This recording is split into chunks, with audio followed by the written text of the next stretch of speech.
Hey, it's John Siskovich, and I wanted to discuss why your poultry netting is shorting out.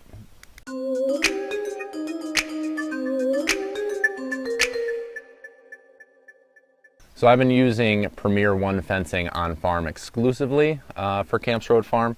I'm in no way affiliated with that company. It just happens to be the company I use for fencing and the company that I know and trust over the last couple of years. So enough advertisements for them. That's the fencing I use. It's Premier One. It's premieronesupplies.com. Their fencing, any poultry fencing, electric netting that you'll have on pasture, over time you'll get it and you'll set it up the first time and everything will be level and it'll be tight and it'll be great. And then a year or two will go by and it'll start to sag. And no matter what you do, no matter how much you tighten it on the bottom, it'll sag. So what I've done is, they also sell spare poles. I get double spike poles.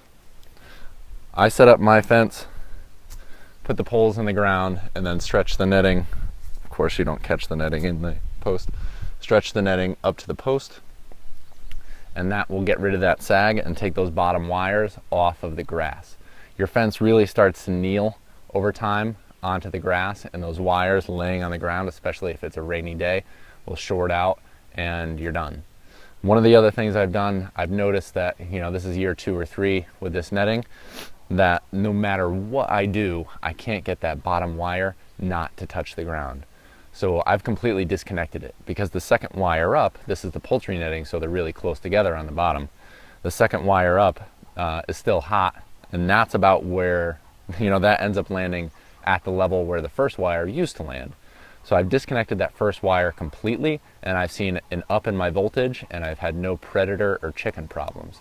So using extra posts to get rid of the sag in your fence, mowing so there's not a lot of grass leaning on the fence or a lot of uneven areas where the grass is high and the fence is sitting on top of it and the posts are in the ground, and then disconnecting that bottom wire. All things I've done to keep my fences hot.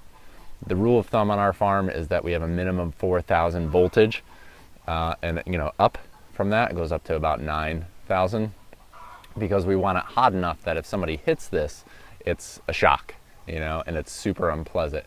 And having that rule on farm has kept our chickens safe from ground predators. Aerial predators is a different story, but that's for a topic for a different video.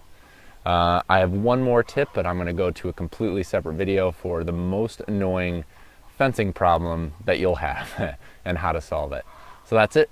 Hope you enjoyed the video, and until next time, I will see you out in the field.